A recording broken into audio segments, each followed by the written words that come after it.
Moving on to the next team in the Atlantic Division, the third team here is the Toronto Raptors. In terms of they're in a little bit of no man's land, they just got rid of one of their championship, players in Fred VanVleet, who's someone who was an iconic piece to that particular championship run, and he's been a star over the past few seasons. Obviously, Delano Banton's departed to the Boston Celtics.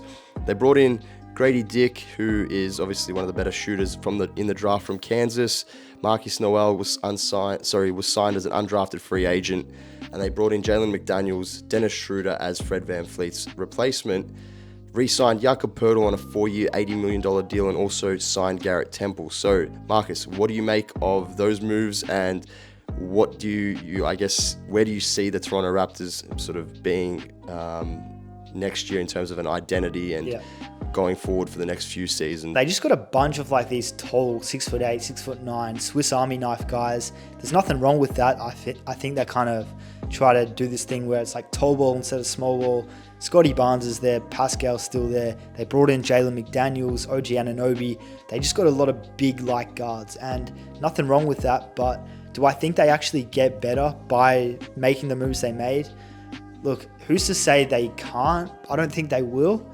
But it would be the most Toronto Raptors thing if they ended up being somehow like the 6th seed, just because they do have such a good player development program over there. I do have them winning 39 games, being around the 9th to 12th seed. I gave them a grade C because although they lost Freddie, you can't complain with the re-signing of Jakob Poeltl, bringing in Jalen McDaniels and drafting Gradey Dick, who I think that's a phenomenal fit. He's a guy who can shoot off the catch next to a guy like Scottie Barnes.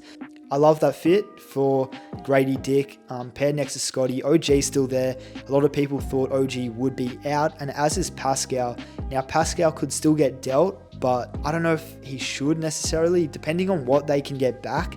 If it is, I guess, a young star guard, then I guess you make that move. But if you can get a guy like, the Knicks come knocking and they want to give up RJ Barrett, a homegrown talent from Canada, hey, who's to say they don't make that move? But what moves would I like to see? I guess potentially Pascal. We have to see what this Raptors team looks like, I guess, first in the first 20 games. Yeah, I don't really know what to think of them. I think it's a bit of a neutral. They didn't get any better. They didn't get any worse. But I like the way that they're going, I guess, with the youth and bringing in more young talent and trying to build something special in Toronto. Yeah, the favourite signing for me was re-signing Jakob Poeltl. It was one of those talks about him possibly going back to the Spurs, which is crazy because he started his career as a Raptor, went to the Spurs, ended up back at the Raptors, and he possibly could have gone to the Spurs. But I think a guy who can play both sides of the ball was very underrated, and he'll continue to play a key role for this team, whatever they decide to do in terms of their future, whether they decide to rebuild or look to contend. I think he's a good piece. Whether it eventually comes off the bench if they find something a bit more quality from that center spot, or even if he's the starter, I think he'll play a big role. But in terms of Gradey Dick, I do think it was a great pick, and I think it was a very good fit for the Raptors, especially considering they were lackluster from the three-point line, both from percentage and from makes. They were 28th in the league, so nearly dead last. But the one question mark I always say now is they could have had Cam Whitmore. I did a video just maybe a week ago on Cam Whitmore and, how impressive he was in the Summer League. And, Gradey Dick did have his struggles from the three ball, shooting the ball from that particular area. But, again, it's going to be different specifically because there's going to be more spacing once he plays with the actual main squad and he's playing on an NBA hardwood rather than on the Summer League circuit. But, you could have had Cam Whitmore, and I'm going to emphasize that for every team that passed up on him.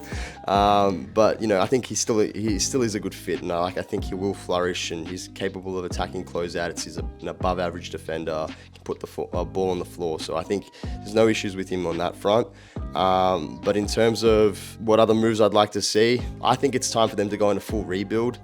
And with the new coach at the helm, Darko Rajakovic, the Serbian, it's probably the perfect time to do this, especially when, you don't want to throw him straight into the deep end. Let him build something, his experience, build some experience, build some character in this league and understand, how to coach in this league. He's been an assistant for a long time, but again, head coaching duties and being an assistant are completely different. So for months they've been thinking about trading Pascal, so I think maybe it's the right time to do it. If they decide to go down that rebuilding path, see what you can get out of him.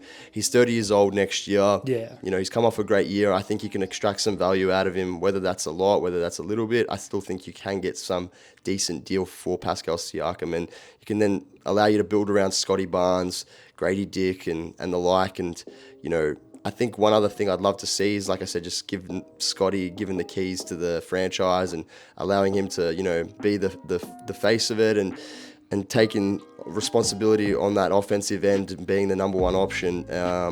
He did have second year blues. I said he was going to be the most improved player in the league this year, which completely was the wrong call. But, you know, I didn't expect him to have, like I said, that plateau. But I think he's one of those guys Sophomore who year will work blues. hard in the off season. Yeah. But in terms of the grade I gave him a C minus. I just think with the fact that they could have drafted Cam Whitmore, I would have given him a C otherwise. But I think, having that opportunity to draft Cam Whitmore and letting it slide right out of your fingertips, I think that warrants the C minus grade. And the record predictor for them, I have them at winning 35 games, being around the 12th to the 13th seed. And I'm taking into account that they may possibly look at trading Pascal Siakam, and that may impact on the number of games they actually do win this upcoming season. But I think they still got a lot to be excited about, but at the same time, they just have to work out their identity. And it's better to, you know, either rebuild from scratch or try and compete and go all out, rather than sort of being in that no man's land like the Wizards were for a number of years before they decided to pull the trigger and trade Bradley Beal away. So I'd love to see them just rebuild from scratch and see what this team can do in terms of once they've started to put the pieces together. Yeah.